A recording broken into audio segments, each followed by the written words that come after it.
जय श्री राम मित्रों, कैसे हैं आप। आशा करता हूँ आप स्वस्थ होंगे, प्रसन्न होंगे। ज्योतिष शास्त्र प्रत्यक्ष शास्त्र में पराशर जी की वार्ता शास्त्र कृषि कर्म का मूल। आगे पराशर जी बताते हैं कि कृषि कर्म का मूल वृष्टि पर ही निर्भर है। यह वृष्टि जीवन का भी मूल है। अतः सर्वप्रथम वृष्टि का ज्ञान करना चाहिए। वृष्टि मूला कृषि सर्वा वृष्टिमूलम च जीवनम तस्माद्दादो प्रयत्नेन वृष्टि ज्ञानम समाचरेत। तदंतर पराशर जी ने ज्योतिष के आधार पर संवत्सर के राजा मंत्री आदि के ज्ञान के द्वारा वृष्टि ज्ञान के तथा मेघों के स्वरूप द्वारा वृष्टि ज्ञान के उपायों का वर्णन किया है। और आवर्त, संवर्त, पुष्कर तथा द्रोण नामक 4 मेष एवं उनके लक्षण तथा उनसे होने वाली चैत्रादि 12 मासों में वृष्टि, अतिवृष्टि, अनावृष्टि आदि का वर्णन किया है। आगे पराशर जी ने सद्यो वृष्टि के लक्षणों को बताते हुए कहा है कि यदि चींटियां अंडा लेकर निकलें, अचानक मेढक बोलने लगे, बिडाल, नेवले, सर्प एवं बिलों में रहने वाले दूसरे प्राणी तथा शलभ मत वाले होकर दौड़ने लगें, मार्ग में बच्चे धूलि से सेतु बंधन करें, मयूर नृत्य करने लगे, चोट एवं वात से पीड़ित मनुष्यों के शरीर में पीड़ा होने लगे, सर्प वृक्ष पर चढ़ने लगे, तो ये शीघ्र ही वर्षा होने के लक्षण हैं। सद्यो वृष्टि वेद ध्रुवम। ऐसे ही मंगल एवं शनि आदि ग्रहों के एक राशि से दूसरी राशि पर जाने के समय पर भी वृष्टि होती है। तदनंतर उन्होंने ग्रहों तथा नक्षत्रों के योग से अनावृष्टि के लक्षण भी दिए हैं।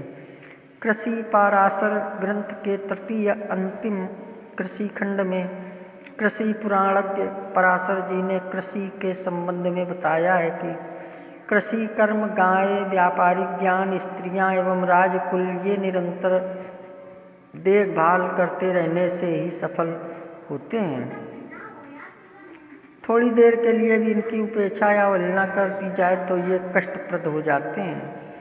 कृषिर्गावो वणिधिविद्या स्त्रियो राजकुलानि च क्षणे नयकेन सीदंत मुहूर्त मनवे क्षणात्। कृषि कर्म तथा धान्य का वहन करने वाले एवं कर्षण कर्म करने वाले बैलों तथा गौशाला आदि बातों के विषय में पराशर जी बताते हैं कि खेती इस प्रकार करनी चाहिए कि जिससे वाहक पशु बैल आदि को पीड़ा न हो। वाहकों की पीड़ा से प्राप्त किया गया अनाज सभी कर्मों में निषिद्ध है। इसके साथ ही पराशर जी कहते हैं कि जहाँ बैलों को या गौओं को रखा जाता है वह गौशाला पवित्र, सुदृढ़ एवं गोमय आदि से रहित स्वच्छ होनी चाहिए। बैल गोबर और गौमूत्र में लिपटे न हों। गौशाला में झाड़ू, मूसल, उच्छिष्ट, जूठन रखने से गायों का विनाश होता है। गायों के स्थान में दीपक जलाना चाहिए।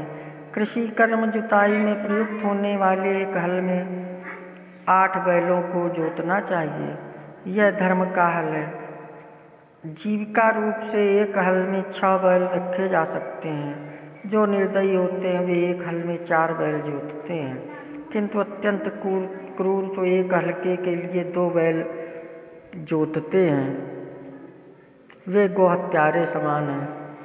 हलमष्टगवम प्रोक्तम षड्गवम व्यावहारिकम चतुर्वम नशंसाणाम दिग्वम तो गवसिनाम। अधिक बैल रहने से जुताई में हल को खींचने में बैलों पर अधिक बोझ न पड़े और उन्हें कष्ट न हो, इस आशय से ऐसा कहा गया है। इस बात को उन्होंने अपनी स्मृति पराशर धर्मशास्त्र में भी बताया है।